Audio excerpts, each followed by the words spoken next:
Hello, everyone. Welcome to today's edition of IARF 5-Minute Focus, Discussions with Leaders in Disability Services.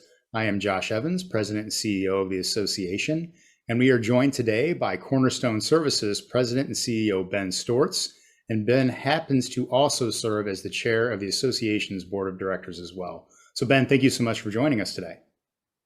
Thanks, Josh. Thanks for having me today, and thanks for providing the opportunity to talk a little bit more about Cornerstone.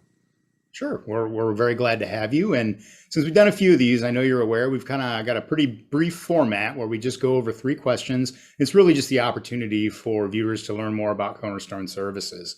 And so could you spend a couple minutes just telling us about, what is it that Cornerstone does in the communities in which you provide services?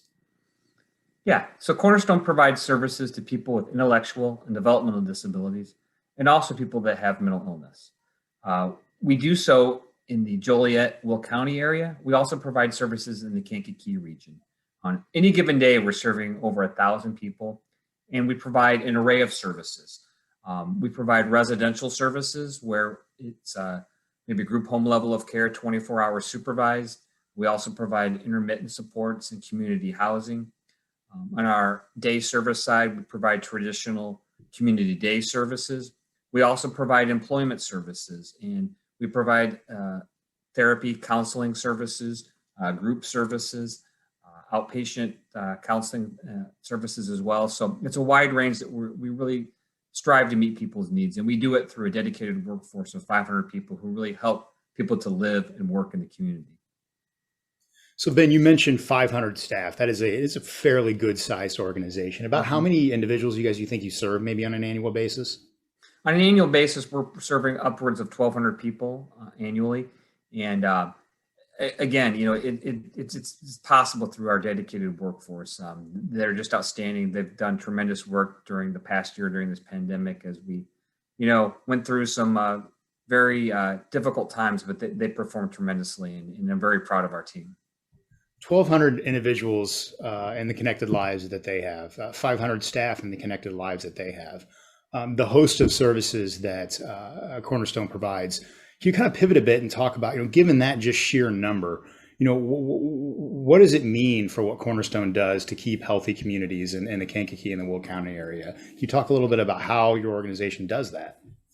It means a lot to me. Our mission statement, the last piece of it is we strive to provide people the opportunity to live and work in the community. When I greet every new staff member to Cornerstone, I go through our mission, and I always emphasize the last piece of that, of helping people to live and work in the community. And that's what we're doing. We're really striving to provide those healthy communities. For example, one thing I'm tremendously proud of is in our behavioral health department, where we serve over 200 people that were formerly homeless, now that are living on their own in a supported living arrangement, where we provide support to them as needed so they can, have the life that all of us would want to have. And it's some heartwarming stories there. And on this past year, we've housed people that have been homeless for a number of years. Specifically, an individual had been homeless for 30 years, off the streets now, with a roof over his head. It makes a tremendous difference in a person's life to have a roof over their head. So that's how we do things to provide healthy communities. And it's not only that person that benefits, but it's the people that are surrounded them within their lives. Many times in our behavioral health department, we're housing a family that was formerly homeless. So not only is maybe the mom or dad doing better, but the children do so much better. So it's really healthy communities that connect people together and really make the community stronger. Ben, thank you for sharing that. Those are, real concrete examples of how one can better understand what organizations like Cornerstone and similarly situated ones around the state change and impact lives, and thinking the ripple effect of those outcomes for individuals, their families, their friends. As you know, our General Assembly is in session now through the end of May. What it's important for everyone to know is that organizations like yours and others are primarily funded in contractual arrangements through the state of Illinois to provide these types of services to change lives. Can you maybe speak for a minute about what you hope and what you expect the General Assembly can do to help advance the mission and the vision of Cornerstone? Yeah, sure. It's no surprise to anybody that the human services field has been underfunded for a number of years, and specifically in the intellectual developmental disability arena.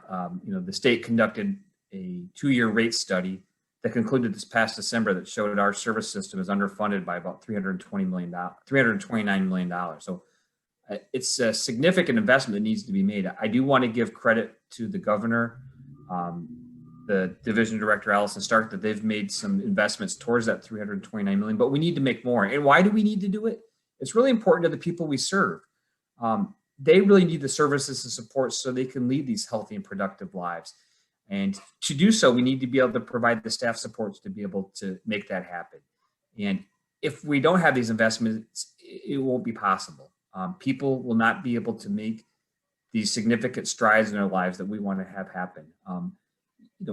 I can think of particular arrangements where we could really do more with people if we had the staff resource, but it's just really difficult. And the way to make this happen is if the legislature takes steps to invest more money into the system so people can lead these healthy and productive lives. Ben, thanks. If it's been said once, either here or across social media or in other advocacy components, it's been said, 1,000 times about why this study needs to be funded and why we need to make these equitable and sustainable investments into the service array here in Illinois. Ben, I want to say thank you for joining us today. Thank you for chairing our board of directors. Thanks for leading an organization with such an exceptional track record, changing lives. We really appreciate it. Thank you, Josh, and thank you for all your leadership and what you've done for the disability field as well. You're a tremendous leader, and we really appreciate your efforts. Appreciate that. Have a good afternoon.